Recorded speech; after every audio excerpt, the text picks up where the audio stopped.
Dalam konteks Indonesia, muhasabah itu sudah jadi perilaku ya.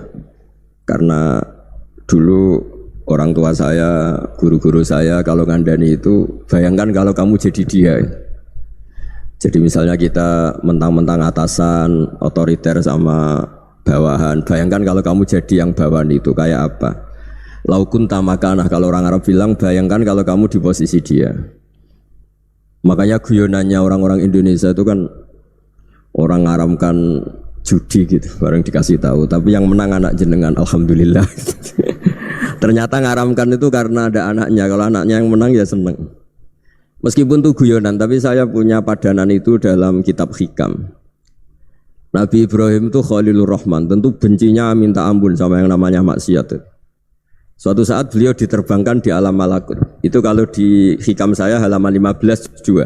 Saya masih ingat betul. Mungkin kalau Anda beda halaman karena beda cetakan.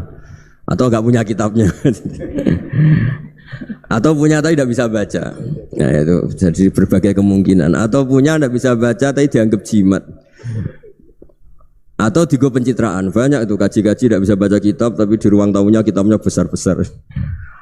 Pencitraan itu, tapi ya bagus lah, nggak apa-apa untuk syiar. Setelah diterbangkan di alam malakut, diperlihatkan sama Allah, ada orang pezina, ada orang syaribul khomri, ada orang mabuk, ada orang macam-macam. Allah tanya sama Nabi Ibrahim, bagaimana pendapat kamu Ibrahim tentang mereka yang maksiat? Kata Nabi Ibrahim, ya Allah habisi saja mereka, mereka hidup di bumi engkau, makan rezeki engkau, kemudian mereka tidak taat sama engkau. Singkat cerita di fase itu, saya ulang lagi di fase itu, Allah nurutin sampai sekian peristiwa, mungkin 3 atau 4. Sudah setelah sekian tahun Nabi Ibrahim lupa peristiwa itu, kemudian beliau diminta menyembelih anaknya. Ini versi kitab Hikam. Memang versinya banyak tentang kenapa Nabi Ibrahim disuruh menyembelih anaknya. Ketika mau menyembelih anaknya, Nabi Ibrahim ragu. Huwa samratu fuadi. Anak saya ini buah hati saya, kenapa engkau suruh menyembelih? Terus kata Allah, apa kamu tidak ingat ketika kamu saya angkat di alam malakut, kemudian kamu usul bunuh-bunuh, saya tidak mempertimbangkan usul Anda, tapi kenapa sekarang saya merintahkan kamu mikir? Gitu. Terus ya karena ini anak saya ya Allah. Terus kata Allah, rumang samu wong sumpukon mata ini gak gawean kau sing gawe kowe enak wae usul mata ini. Jadi saya yang bikin, kemudian Anda enak aja usul membunuh. Semenjak itu Nabi Ibrahim itu di eranya itu asfaqun nas, orang paling sayang sama manusia. Karena kadang kita keras itu ya kebetulan itu tidak anak kita, tidak keluarga kita. Cara orang Jawa itu kan gitu ya. Kalau ada perempuan terus macak yang macam-macam pakai sepeda motor cowok terus wah itu luput suwo, semoga-moga gini. Tapi setelah dikasih tahu, niku ponakane jenengan, semoga-moga selamat. Jadi jangan-jangan kemarin Ahlil ma'asi itu kebetulan itu tidak keluarga kita. Kalau keluarga kita yang pernah salah pada kita, semangat kita mintakan maaf. Jangan-jangan kita didikte hukum sosial gitu. Jadi orang yang salah kebetulan itu orang yang menservis kita, atau keluarga kita, atau orang dekat kita. Jangan-jangan semangat kita mintakan ampun. Tapi kalau sama orang lain kebetulan musuh kita semangatnya minta itu kena adab. Nah ini yang nggak boleh dalam Islam. Islam mengajarkan niru Rasulullah SAW, Nabi itu rahmatal lil alamin. Bahkan kemarin saya ngaji virtual sama beberapa habaib, ada Habib Ali Al-Jufri dari Mesir, ya. Ada Habib Alwi dari Kuitang, ada Habib Nabil Al-Musawa. Dari sekian habaib itu saya masih ingat diantaranya yang didawuhkan rahmatan lil alamin itu ketika Nabi adzahu qaumuh, disakiti oleh kaumnya, dan itu mereka masih kafir semua. Itu mereka dapat doanya Nabi, Allah mahdi qaumi fa innahum la ya'lamun. Kayak apa baiknya Nabi, orang yang menyakiti, yang melukai, tapi Nabi masih berdoa, Allah mahdi qaumi fa innahum la ya'lamun. Sayyidina Umar dapat doanya Nabi itu yakhina kana kafiran, ketika masih kafir didoakan. Allahumma aizzal Islam bi Umar. Itu ketika masih kafir. Itu pelajaran bagi kita bahwa yang sedang tidak cocok pun itu berdapat doa kita. Ya doa supaya kondisi kita baik, hari tambah baik. Karena agama ini saya berkali-kali bilang limangka nayarjuwa wal yaumal akhir. Agama ini diperuntukkan bagi yang selalu punya harapan pada Allah Subhanahu wa taala. Saya cerita muhasabah ini tentang hubungan kita dengan Allah. Di Indonesia itu banyak orang fasik, banyak orang nakal. Ya di mana-mana orang nakal itu ya mayoritas, wa aksaruhum fasikun. Tapi berkahnya harapan. Mungkin saya kira nakal sok benda, mungkin saya kira sholat sok ben sholat, mungkin sekarang belum sakho, belum dermawan, suatu saat dermawan. Barokahnya itu kefasikan ini dianggap sementara, sedang fasik, sedang tidak benar. Karena kiai-kiai kita, para guru-guru kita, para habaib utamanya itu mesti bilang semoga husnul khotimah. Nah barokahnya doa itu semoga husnul khotimah itu menjadikan satu pola sosial. Yang sedang fasik ini masih diharapkan jadi lebih baik, jadi lebih. Sehingga kita tidak ngambil sikap ekstrim, ya ingin menghabisi atau ingin mengadili, tidak. Karena selalu kita punya harapan, Dan agama ini limangkan erjuwa hawal akhir. Bayangkan itu kalau yang nakal itu anak kamu. Pasti kamu nggak ingin kan langsung dapat azab, dapat apa. Padahal kita semua jadi tokoh ini abul kulli, bapak dari semuanya. Sehingga ketika Rasulullah SAW jalan-jalan kemudian melihat perempuan sedang menyalakan api. Kalau apinya mati ditiup, anaknya dijauhkan. Nanti kalau sudah jauh dari api, anaknya digendong lagi. Terus kata Rasulullah, matur ke semua sahabat, Aro'aitum anna hadih tarikhatan waladaha alan nar. Apa kamu berpendapat bahwa perempuan ini akan melemparkan anaknya ke neraka? Tidak ya Rasulullah. Tidak akan seorang ibu melemparkan anaknya ke api. Terus kata Rasulullah, Allahu arhamu min hadih biwaladiha. Allah lebih rahman, lebih rahim dibanding orang tua ini kepada anaknya. Ini yang harus kita kenalkan terus, kita kampanyakan terus supaya orang hubungannya dengan Allah itu nyaman, asik. Sehingga dengan demikian selalu ada harapan bahwa yang sedang nakal ini suatu saat tobat. Kita tidak boleh menghukumi pasti begini, pasti gini, itu tidak wilayah kita. Itu juga yang dicontohkan Rasulullah SAW. Secara lahir Nabi itu nggak berkenan sama Wahsy, karena Wahsy itu salahnya salah fatal karena membunuh ahabban nasi ila Rasulillah, yaitu membunuh Sayyid Hamzah. Jadi ketika Wahsy tobat, Nabi itu terima tobatnya. Dan ketika beliau dengan basariyahnya agak siap ketemu Wahsy karena harus ingat Sayyid Hamzah, basariyahnya diturutin. Oke kamu iman, saya turutin, tapi jangan sering ketemu saya. Karena kalau ketemu kamu, saya masih ingat sama paman saya, Sayyid Hamzah. Kita bisa ngelola seperti itu. Kita tidak cocok sama orang, bagaimanapun mereka umat Rasulullah SAW, kita tetap mencintai mereka. Misalnya kalau beda agama, mereka sama-sama orang Indonesia, kita mencintai mereka atas nama warga Indonesia.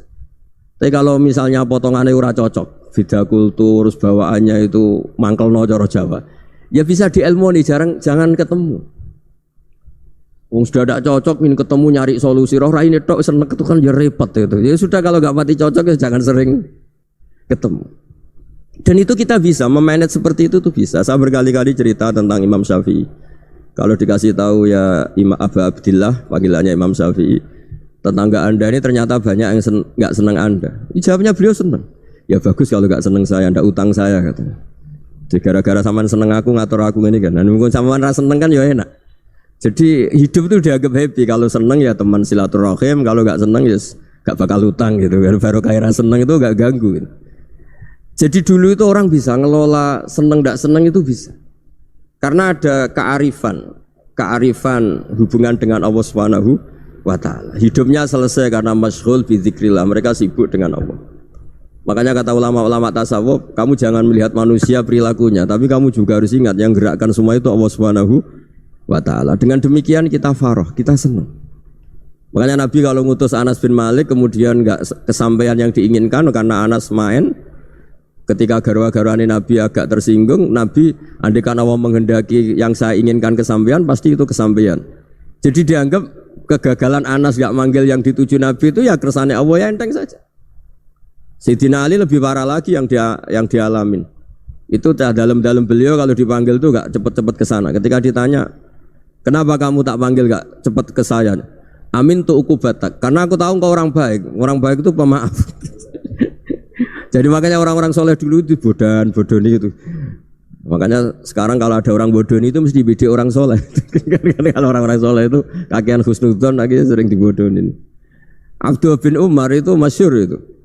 Kalau ada budaknya sering sholat, sergap sholat itu dimerdekakan. Akhirnya enggak sholat pun pura-pura sholat. Akhirnya juga dimerdekakan. Ketika ditanya, kenapa engkau merdekakan? Padahal mereka sholatnya menipu engkau, kata pembisik-pembisik itu. Man khoda'ana lillah in khoda'na lah. Dia nipu atas nama Allah, berarti saat tertipu juga atas nama Allah, enggak masalah dong, semuanya demi Allah Subhanahu wa ta'ala. Jadi ketika kita ketemu mensifati Allah Ta'ala itu ghafir, Allah pemaaf. Jangan kamu enggak fair untuk diri kamu nyifati Allah ghafir, pada orang lain Allah kamu sifati syadidul iqab. Jadi Allah kamu atur, kayak MC tadi ngatur saya. Jadi Allah itu apa? Kalau pada saya ghafir, kalau pada musuh saya syadidul iqab. Itu tidak fair. Kalau Anda punya harapan kepada Allah karena Allah Rahman Rahim, Allah ghafir, sebenarnya Allah pada musuh kita ya bisa saja Allah ghafir, bisa saja Allah Rahman Rahim. Sehingga kita melihat orang lain yang kita tidak cocok itu ya enteng saja. Itu min ummati Rasulillah sing tanaluhu syafa'atuh, tanaluhu sa'atu rahmati, tanaluhu fair. Jangan dengan kita kayak mesti dapat rahmat, jangan orang lain kayak Allah pasti syadidul iqab. Itu tidak boleh. Sehingga ketika ada orang Badui, singkat cerita orang Badui ini kencing di masjid, semua sahabat membentak dia. Yang enggak bentak hanya Nabi tok. Saking mangkalnya orang ini karena semua sahabat bentak kecuali Nabi. Setelah dibenari Nabi, terus Nabi nyuruh sabbu ali dhanuban min ma'in. Setelah disucikan masjid itu, dia berdoa keras sekali. Allahumma arhamni wa Muhammadan wa la tarham ma'ana ahadan. Ya Allah, yang berhak dapat rahmatmu hanya saya dan Nabi Muhammad, yang lainnya jangan. Karena yang lainnya tuh jengkelin, gitu aja saya salah dimarah-marahin gitu. Jadi kalau kamu doa terbatas ya kayak orang Bedui ini, kayak orang Arabi. Apa kata Nabi? Laqad tahajjarta wasi'an. Allah yang rahmatnya luas menjadi kamu sempitkan. Karena kamu mau atur Allah hanya Rahman pada Indonesian Power, pada NU, pada kita, yang orang lain nggak perlu dapat. Itu kan kasihan Islam, karena Islam terus gak dimiliki semua orang. Allah gak dimiliki semua orang, Rasulullah gak dimiliki semua orang, karena di NU, di ormas tertentu, di gak boleh seperti itu. Gak boleh takhasjar tawasian, kata Nabi, gak boleh mempersempit zat yang rahmatnya itu luas. Ini semoga etika ini kita pakai di Indonesia. Yang sedang fase kita harapkan lebih baik, yang sedang gak dapat hidayah kita doakan dapat apa? Hidayah. Masyhur kan, makanya tadi saya mohon sama Habib Ali supaya Habib Ahmad supaya tetap mahalul qiyam tabaruk sama Habib Ali. Di antara doa-doa di Simtuduror masyhur itu antuqabilal mudhniba minnah bil ghufran wal musi'a bil ihsan. Jadi harapannya para habaib, para orang-orang baik dulu ya, semoga yang dosa itu dimaafkan, yang sedang salah dibuka, bikin lebih baik. Nabi itu tugasnya juga gitu. Wastaghfir li dzambika walil mu'minina wal mu'minat. Nabi itu tugasnya juga memintakan ampun yang sedang salah. Nah ini cobalah jadi etika kita, muhasabah kita. Jadi muhasabah itu cara berpikir kita set, kita pikir ulang. Ternyata semangatnya seorang nabi itu wastaghfir li dzambika walil mu'minun. Semangatnya itu memintakan ampun. Orang ahli tafsir tahu semua kalau Nabi itu tidak mungkin dosa. Jadi itu khitabun Nabi wa urida bihi ummatu, itu khitab Nabi, tapi yang dimaksud itu umatnya, karena Nabi tidak akan mengalami dzambun, tidak akan mengalami dosa. Sekarang enggak, kadang-kadang kita ini kalau orang lain salah itu semangat. Kalau di perusahaan ada teman salah, apalagi pimpinan salah itu seneng, barokahnya salah bisa ganti kan gitu. Ya, jadi kalau mungkin di dunia tokoh juga gitu, barokahnya ada tokoh salah, kita yang jadi populer sendiri, tidak boleh seperti itu. Kita harus salimus sodri di jami'il muslimin. Jadi ini harus dilatih. Saya tadi matur sama Habib Ahmad, latihan kita jadi hidup. Nabi itu kalau resep jadi wali itu kata Nabi gampang. Kata Nabi, kalau kamu ingin disenangin Allah, ya sudah. Kalau kamu asbahta wa amseta gini-gini, perasaan kamu, kata Nabi, jangan punya perasaan ghil sama orang muslimin. Itu sudah wadzalika min sunnati. Makanya Nabi ngendikan la yablughni ahadun an ahadin syai'an. Ada yang baca la yuballighni ahadun an ahadin syai'an. Seseorang jangan melaporkan ke saya tentang salahnya yang lain. Fa inni akhruju ilaikum wa ana salimus sodri. Karena saya ingin ketemu sampean semua dalam keadaan salimus sodri, tidak punya perasaan apa-apa. Karena kalau nurutin membisik, nurutin informasi itu ya repot, karena orang pasti sepihak. Ada kiai yang top datang ke kampung-kampung ning desa-desa. Kata yang seneng itu punya akhlak. Wah itu bagus orang besar datang ke kampung-kampung. Kata yang enggak seneng, oh itu jobnya kiai kecil kok diambil, itu kan ya kasihan itu kan sudut pandang. Makanya saya sering bilang, akal kita ini cukup untuk mentasdik Rasulullah SAW. Meskipun perasaan kita kadang orang Jawa itu beda. Saya berkali-kali bilang sama peneliti dari Jogja, kenapa sih Gus para nabi itu kok poligami istrinya banyak? Nabi Dawud katanya itu berapa? Nabi Sulaiman malah jumlahnya agak terbatasin. Nabi Muhammad itu paling sedikit. Saya tanya gini, perempuan itu orang lemah, jadi kalau nolong orang satu gimana baik? Kalau nolong orang dua ya lebih baik, ya sudah kira-kira seperti itu. Paling tidak akal kita masih tahu kalau orang baik itu kan mesti baik. Nolong orang satu baik, nolong orang dua ya lebih baik, nolong orang tiga lebih baik. Tapi kalau kamu orang nggak baik, satu saja kamu terlantarin, kamu miskinkan, kamu ya tinggal diukur kan. Kalau orang baik nambah baik, tapi kalau orang buruk tambah buruk.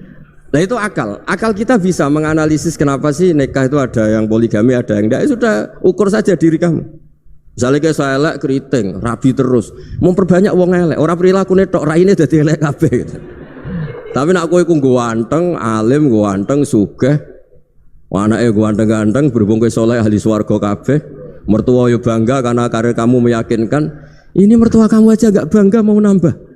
Ipar enggak bangga, mertua enggak bangga, desa kamu yang kamu wayai juga gak beda dengan Nabi ketika nikah Juwairiyah itu nggak ada pernikahan sebarokah Nabi dengan Juwairiyah itu asharu Rasulillah. Di situ habis perang banyak tawanan gara-gara jadi besanya Nabi langsung dibebaskan semua karena asharu Rasulillah. Sekarang besanya Kanjeng Nabi. Dulu Abu Sufyan mangkalnya bukan main sama Nabi gara-gara putrinya dinikah terus langsung jadi. Kalau kamu kan enggak nikah satu nikah lagi satu kampung musuh kamu karena istri pertama ya cemburu, yang kedua agak bangga. Wah itu selesai itu dunia wal akhirah. Maksud saya nganalisis Islam itu harus pakai akal. Dan akal yang dipakai ini saya bawa ke kitab Ihya adalah pikiran-pikiran para ulama. Makanya ketika Imam Ghazali ketika ditanya fa kaifa bi muslimin fasikin asawaha fi jami'i amri. Kalau kalian ketemu orang fasik, orang Islam tapi fasik, perilakunya enggak ada yang benar. Kata Imam Ghazali jawabnya lucu, aneh. Ma min muslimin illa wa islamuhu ta'ah. Tidak ada orang Islam kecuali dia mau Islam, membenarkan Allah dan Rasul itu sudah taatnya dia. Kok kamu tidak bisa melihat taatnya dia? Dia pikirannya kan ini pemabuk, ini tukang apa. Tapi kata Imam Ghazali, sebenarnya kamu masih bisa berpikir positif. Ma min muslimin illa wa islamuhu ta'ah. Tidak ada seseorang Islam ketika dia milih Islam itu pasti ada taatnya, yaitu tasdik pada Allah dan tasdik kepada Rasulullah SAW. Jadi dengan pola seperti itu, maka di antara guru-guru kita yang modern ya di era Mbah Maimun, di sini ada Habib Ahmad, Habib Salim, syair yang sering dibaca beliau adalah ada orang munajat sama Allah. Ini cerita munajat. Itu orang itu ngendikan gini, ana musnibun, ana mukhtiun, ana asi, huwa rahimun, huwa ghafirun, huwa afi. Ya Allah, saya mukhti, saya orang yang salah. Ana musnib, saya orang yang dosa. Ana asin, saya sering maksiat. Tapi engkau ya Allah, engkau ghafir, pemaaf. Engkau rahim, maha pengasih. Engkau afin, yang mudah memaafkan. Terus kata orang ini, ya agak kurang ajar tapi saking senengnya sama Allah. Qobal tuhunna salasatan bisalasati. Ya gini saja ya Allah, sifat engkau diadu dengan sifat saya. Engkau Tuhan, Gusti, enggak boleh kalah katanya. Terus wasatahliban ausofu ausofi, dan engkau pasti pemenangnya gitu. Jadi ada orang rayu Allah dengan cara seperti itu ya ada ya. Saya ini manusia, salah saya banyak. Engkau ampunannya banyak. Engkau Tuhan, Gusti, enggak boleh ampunan Anda, ampunan engkau kalah dengan salah saya. Enggak boleh Tuhan kok kalah. Jadi untuk supaya orang punya harapan gitu. Banyak juga wali-wali yang jadab ketika datang ke makam Rasulullah SAW. Itu kalau dongo ya agak kacau sebetulnya, cara syariat agak kacau. Ya Allah, engkau punya dua pilihan. Jika engkau menjadikan saya soleh, surah habibu, yang senang kekasihmu, yaitu Rasulullah SAW. Tapi jika engkau menjadikan saya fasik, surah adubu, yang senang itu setan. Monggo jenengan mau menyenangkan kekasih jenengan, mau menyenangkan musuh jenengan, monggo. Jenengan bebas kok memilih. Nah, mestinya Allah ya senang menyenangkan kekasihnya. Jadi ya, intinya Allah dipaksa untuk menjadikan dia orang soleh gitu. Jadi kayak kemarin itu Pak Bu siapa yang kesini itu, yang sama jenengan kuliah kesini itu sama Habib Ahmad. Saya pertama enggak mau, lama-lama Habib Ahmad ini gimana Gus, orang tahunya saya dekat jenengan, kalau enggak kasil saya waduh ini kayak doanya wali yang tadi. Enggak punya pilihan, enggak ada pilihan ini. Jadi saya mohon muhasabah itu dimulai cara berpikir. Makanya di sini sebetulnya tag ini supaya dapat barokahnya Ihya. Ini kitab yang disenangi para habaib, para ulama. Sebetulnya tag di muhasabah itu redaksinya gini ya, yang lengkap. Hasibu anfusakum qabla an tuhasabu wa zinuha qabla an tuzanu wa tahayya'u lil ardil akbar. Jadi ada kata wazinu, jadi ukur. Perilaku Anda ini diukur, ditakar. Misalnya kita sebagai suami kan ya punya hal-hal yang kita tidak ideal. Corong Jawa mesti pesek, cara rezeki ya pas-pasan. Dan kita juga kalau makanya agak boleh tanya istri begini, apa saat cinta pertama Anda? Pasti Anda kecewa. Orang jadi istri hanya korban terakhir gitu. Sudah. Karena orang kalau ngelamar kemana-mana gak jadi istri itu pasti korban terakhir gitu. Jarang istri pilihan pertama, jarang. Ayo semua yang nikah. Rata-rata itu pilihan Anda pertama Pak, dari sekian ditolak di mana-mana terus. Ya perempuan terakhir. Kamu juga korban terakhir gitu. Itu wali-wali dulu kalau ngandani kita itu sederhana. Antal ini masyhur diceritakan Habib Zain bin Semit dalam kitab Al-Manhajus Sawi. Anta lam tajid min nafsika kullama turid. Fa kaifa turidu min ghairika kullama turid. Kamu yang ingin ideal saja kamu tidak menemukan pada diri kamu untuk menjadi ideal. Kamu kan ingin ganteng, ingin punya uang banyak, ingin perilaku Anda sempurna. Anda saja yang punya keinginan tidak bisa mewujudkan keinginan Anda sendiri. Fa kaifa turidu min ghairika ma turid. Jadi anta lam tajid min nafsika kullama turid. Fa kaifa turidu min ghairika kullama turid. Kamu yang punya keinginan saja. Misalnya saya ingin punya uang banyak, perilaku saya selalu benar, enggak pernah salah. Loh, saya yang ingin saja dengan diri saya enggak bisa untuk benar terus. Kok kamu berharap orang lain selalu benar? Jadi anta lam tajid ya sama. Kalau kamu menuntut istri kamu itu ramah, neriman, apa kamu neriman sama wajah istri Anda gitu? Engko ya pola ning dindi jajaki sana jajaki sini kamu sendiri ndak kona apa. Jadi itu nasihat yang luar biasa. Anta lam tajid min nafsika kullama turid, fa kaifa turidu min ghairika kullama turid. Kamu mau menghormati semua orang, ndak mau kan? Kemudian Anda berharap semua orang menghormati kamu tidak ingin kan orang lain semua menghujat kamu. Sementara kamu enak aja menghujat orang lain. Makanya Rasulullah SAW ini luar biasa ketika bikin kaidah sosial. Apa la yu'minu ahadukum hatta yuhibba li akhihi ma yuhibbu li nafsihi. Jadi kalau ukuran iman itu sederhana. Kalau sesuatu itu baik, nyaman bagi Anda ya bayangkan itu pada teman Anda. Misalnya Anda bangun tidur sudah acak-acakan, enggak punya uang, utang jatuh tempo, kan enggak ingin ketemu orang. Ya kamu jangan bertamu ke jenis ini karena dengan kamu yang alami juga gak siap ketemu orang. Makanya ada Habib Alim itu dilapuri sama seseorang. Beb, dulu teman saya itu ketika saya kaya itu sering main ke saya. Setelah saya miskin mereka tidak main ke saya. Kata Habib itu bagus, sunnah begitu itu bagus. Coba kalau kamu dulu kaya teman kamu main kan kamu gaya. Di rumah ada makanan, bisa hormat tamu. Setelah kamu miskin jadi buruh manol di pasar atau buruh bikin botol, teman kamu datang, malu enggak kamu? Mendingan gak datang gitu. Akhirnya baru, oh ya alhamdulillah kalau gitu. Loh ya kan dulu teman kita datang, kita ada Alphard, istri cantik, rumah bagus. Lah kita miskin, buruhnya orang pas dibentak-bentak, teman kamu udah datang. Milih datang kamu enggak kalau setelah kamu jatuh? Enggak kan? Jadi barokahnya ilmu itu terus. Ya, tapi kadang-kadang orang wah setelah saya miskin teman-teman enggak kasih ke sini. Ya kalau kamu sudah jatuh teman-teman kamu situ jadi tontonan. Ya mulai sekarang cara berpikir itu dirubah. Dulu yang namanya kiai itu kalau diundang orang itu ya agak-agak senang. Semenjak saya itu agak rubah. Mengundang kiai, ngatur kiai itu tak haram-haramkan ya ada lumayan lah sekarang itu sudah mulai agak beretika. Dulu itu ngundang tuh tanggalnya ditentukan, jamnya ditentukan. Enggak mikir apa kiai saat itu nganggur, enggak. Punya wadifah, enggak. Dia milih tanggal yang dia nganggur, enggak mikir pas itu kiainya nganggur apa, enggak. Ya saya hanya cerita aja, kamu tersinggung ya monggo, boten nggih monggo itu kan. Jadi saya mohonlah supaya tadi saya juga matur ke Habib Ahmad. Jadi untuk orang merasa ikut sunnah Rasul itu gampang sekali kata Sayyid Muhammad. Dulu Nabi berpakaian ala daerahnya. Kalau mikot ya pakai mikotu baladi.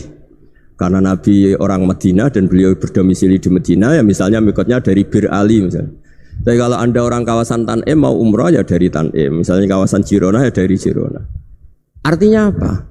Kamu ngambil mikot karena Nabi mikot misalnya dari Bir Ali, bukan berarti kamu harus seperti Nabi di Bir Ali, kamu orang Mekah, misalnya kamu orang Tanim, orang dia harus dari mikot itu apa? Baladi. Sama, makanya di fikih-fikih itu kalau teknik anak, Nabi orang Arab, halawiyatnya kurma ya kurma. Kalau orang Jawa sedegan, semua podo-podo. Ya, podo-podo manis. Jadi ini tabaruk sama Sayyid Muhammad, ini ada murid beliau Habib Ahmad, saya baca supaya orang itu merasa ikut Nabi itu gampang sekali.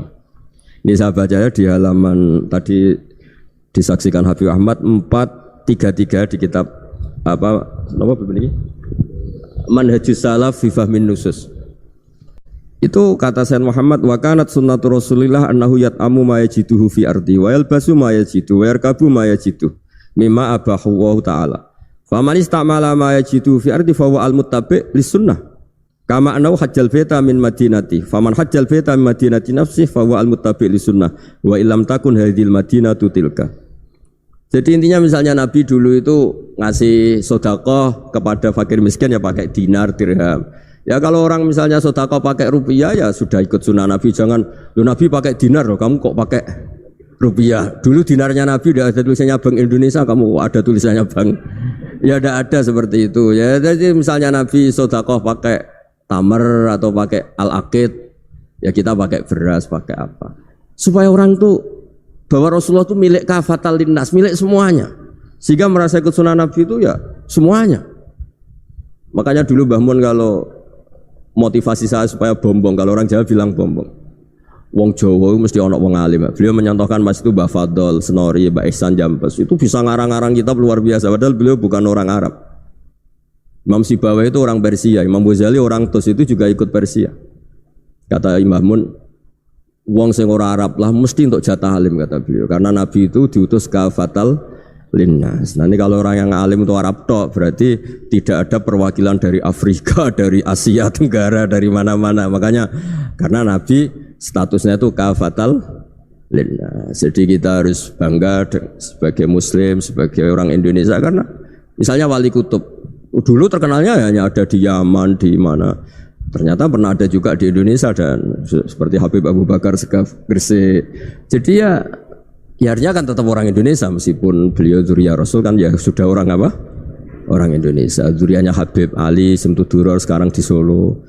Jadi Indonesia juga dapat alawin banyak dari Sadatinal Alawin juga banyak. Jadi saya mohon barokahnya ngaji seperti ini. Melihat orang lain tuh gampang, bayangkan tuh kalau anak kamu. Makanya Nabi nanti kalau nggak percaya lihat di Hikam nomor 15 di kitab saya itu. Di situ dijelaskan oleh Hikam, jangan-jangan semangat Anda pada orang yang maksiat, pada orang yang keliru supaya dihukum itu karena kebetulan itu udah anak Anda, itu udah keluarga Anda. Coba kalau itu keluarga Anda.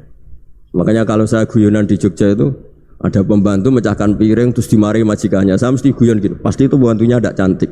Kok bisa Gus? Andai kan cantik dan kamu senang mecahno piring satu, piring 1000 ora iso ngamuk kowe. Ternyata ngamuknya itu karena mecahkan piring apa karena plus tidak cantik? Coba jawab para lelaki ini. Kamu marah sama orang maksiat tuh karena maksiat karena plus itu udah anak Anda. Bayangkan kalau itu anak Anda. Itu hebatnya Rasulullah SAW. Karena kita yang salah pun kadung umatnya, Nabi tetap ngasih fasilitas syafaati li ahlil kabair min ummati. Kayak apa baiknya Nabi? Tidak ikut maksiat tapi ikut fasilitasi ngasih syafaat. Loh kalau li ahlil ibadah kan wajar. Nabi ketika ini syafaati li ahlil kabair min ummati. Ya karena tadi logika yang dibangun Rasulullah itu logika yang luar. Yes. Kita semangat orang lain kena hukuman itu karena kita tidak punya ra'fah, tidak punya rahmah. Coba kalau Rasulullah yang bil mukminina raufur rahim, semangatnya itu mendoakan supaya tobat, mendoakan diampuni. Dan itu juga yang diperintahkan oleh Allah Subhanahu wa taala, wastaghfir li dzambika walil mu'minina wal mu'minat. Ya semoga barokahnya ngaji ini, barokahnya Habib Ahmad, barokahnya Maulid Simtuduror, barokahnya semua kitab madaih tiba berjanji semuanya, barokahnya Ikhya, barokahnya Said Muhammad, barokahnya guru kita semua, Mbah Maimun, bapak saya. Kita ini ngikuti manhaj, ya, ngikuti apa? Manhaj. Saya sering didhawuhi Mbah Mun, kenapa ihdinas siratal mustaqim bukan siratoka? bukan jalan engkau ya Allah. Karena Allah itu enggak bisa kamu tiru. Allah itu tidak tidur, tidak makan, tidak kesel, tidak capek. Yang bisa ditiru itu siratal ladzina an'amta alaihim. Yang bisa ditiru manusia ya niru manusia. Karena Allah itu tidak bisa ditiru. Makanya ihdinas siratal mustaqim siratal ladzina. Dan niru siapa? Niru guru-guru kita. Termasuk niru cara pandang. Jadi misalnya ada orang awam di rumah itu hanya delok reng, delok tikus liwat, itu kan kayak nganggur. Kok ora tahajud malah main delok reng. Melihatnya jangan gitu. Huwa tarokal ma'asiyah. Dia di rumahnya ndak dugem, ndak kemana-mana. Dia berarti malam itu tarkul ma'asi. Tidak nyopet, tidak garong, tidak ke tempat maksiat. Susahnya apa sih husnudzon? Jadi jangan lihat huwa tarkut tahajud, huwa tarokat tahajud, wa taroka qiyamul lail. Oke ya, namanya orang begitu ya tidak tahajud, tidak qiyamul lail. Tapi susahnya apa sih kamu bilang huwa tarokal ma'asiyah? Dia juga meninggalkan maksiat, dan tarkul maksiat itu tuh ibadah. Supaya orang tuh gampang lah husnudzon sama orang muslim. Ini orang mukmin, orang yang luar biasa. Di mata Allah itu orang yang luar biasa. Kayak tadi Imam Ghazali, kalau saya ketemu orang muslim kemudian dia tidak pernah baik, gimana? Kata Imam Ghazali, ma min muslimin illa wa islamuhu ta'ah. Tidak ada orang Islam ketika dia mentasdikkan Allah dan Rasulullah, berarti dia juga punya taat. Ya ini latihan saja, sing iso nglakoni Habib Ahmad kula namung cerita mawon. Kula cerita secara akademik, saya punya kitab, saya baca dan alhamdulillah kita paham barokahnya para guru dan supaya terbiasalah sebaik-baiknya ibadah husnudzon billah wa husnudzon bil mu'minin. Soal tidak cocok ya diilmoni tadi ya, namanya enggak cocok ya jangan sering ketemu. Seperti Rasulullah SAW, beliau karena sangat mencintai Sayyid Hamzah, ketemu orang yang pernah begitu sama Sayyid Hamzah, ya beliau secara basyariah tidak siap. Tapi beliau secara cara bahasa sekarang, secara profesional, kalau beliau seorang nabi dan harus menerima tobatnya siapapun ya diterima.